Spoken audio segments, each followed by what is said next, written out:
Assalamualaikum warahmatullahi wabarakatuh. Perkenalkan, nama saya Naila Ali Gilabi dengan NPM 253150007. Di sini saya akan mengerjakan tugas yang diampu oleh Bapak Muhammad Asnan Asgab Siregar.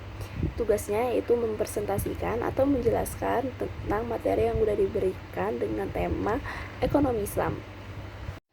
Ekonomi Islam adalah suatu cabang ilmu pengetahuan yang berupaya untuk memandang, menganalisis, dan akhirnya menyelesaikan permasalahan ekonomi dengan cara-cara Islami atau cara-cara yang didasarkan atas ajaran Islam, yaitu berlandaskan Al-Quran dan Sunnah Nabi. Tujuan ekonomi Islam yang pertama adalah meningkatkan ekonomi lebih makmur. Yang kedua, menciptakan ekonomi yang adil dan merata. Yang ketiga, mewujudkan perekonomian yang stabil. Yang keempat, mewujudkan perekonomian yang serasi. Kelima, mewujudkan perekonomian yang menjamin kemerdekaan produksi. Keenam, menciptakan ekonomi umat yang mandiri.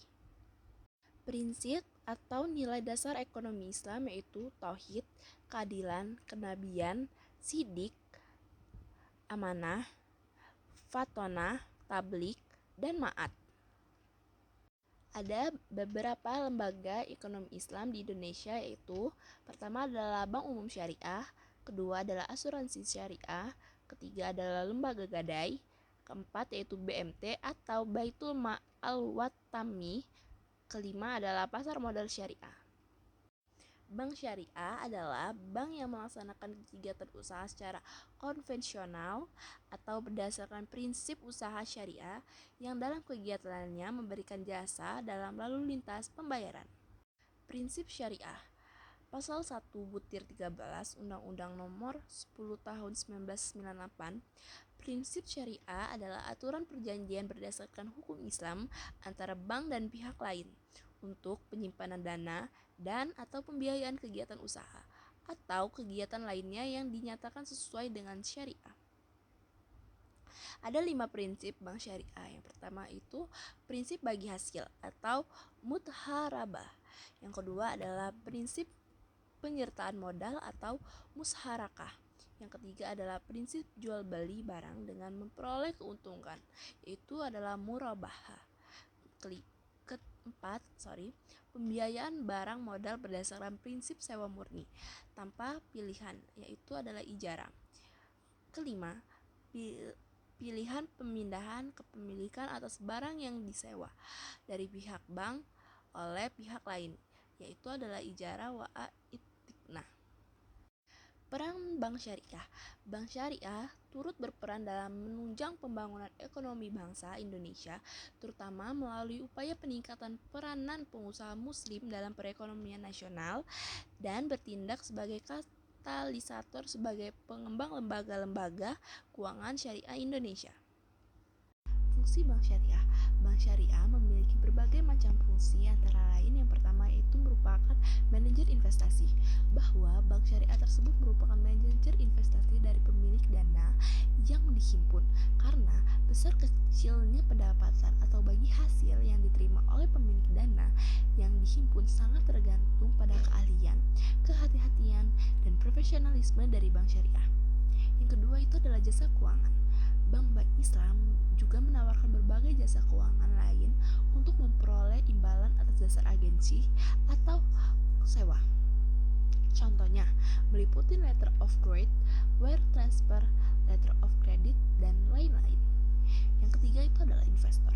Investasi yang sesuai dengan syariah tersebut meliputi akad murabah, sewa menyewa, atau leasing, musyarakah, akad muharabah, akad salam satu atau istinah, pembentukan perusahaan atau akuisisi, pengendalian atau kepentingan lain dalam rangka mendirikan perusahaan, memperdagangkan produk, dan investasi atau memperdagangkan saham yang diperjualbelikan.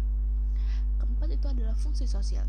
Konsep perbankan Islam mengharuskan bank-bank Islam memberikan pelayanan sosial, apakah melalui dana kard atau pinjam kebajikan atau zakat dan dana sumbangan sesuai dengan prinsip-prinsip Islam. Kajian terhadap asuransi. Pemahaman terhadap asuransi konvensional adalah haram yang tergantung dalam unsur gharar, maisir, dan riba.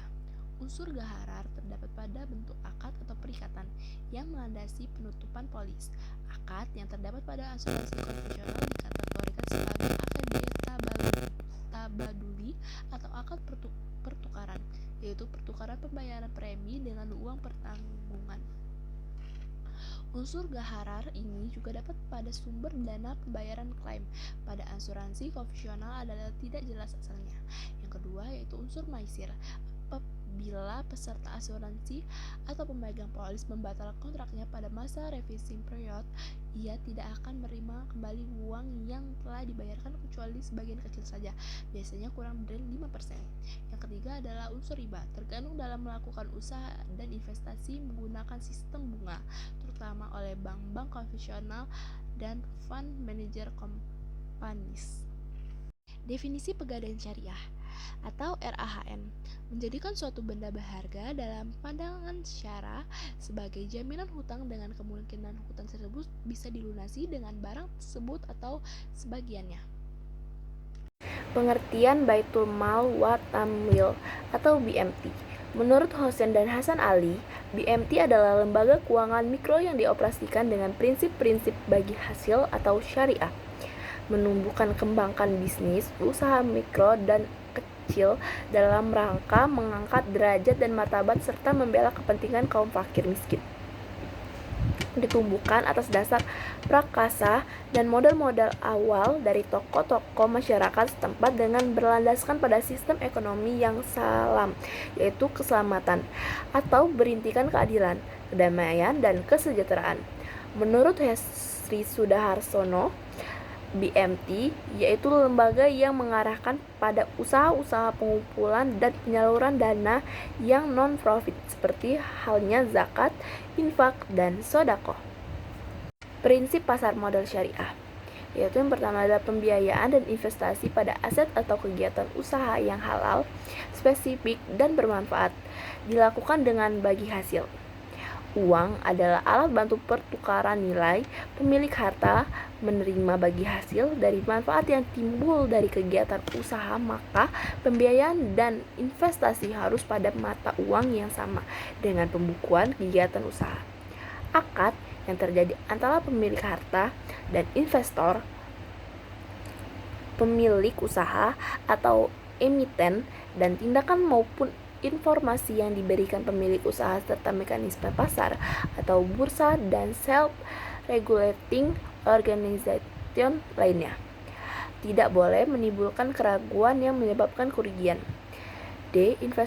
Investor dan emiten tidak boleh mengambil risiko melebihi kemampuan masyir yang dapat menimbulkan kerugian yang sebesar dapat dihindari. E. Investor, emiten maupun bursa dan self-regulating organization lainnya tidak boleh melakukan hal-hal menyebabkan gangguan yang sengaja atas mekanisme pasar, baik dari segi penawaran atau supply maupun dari segi permintaan atau demand.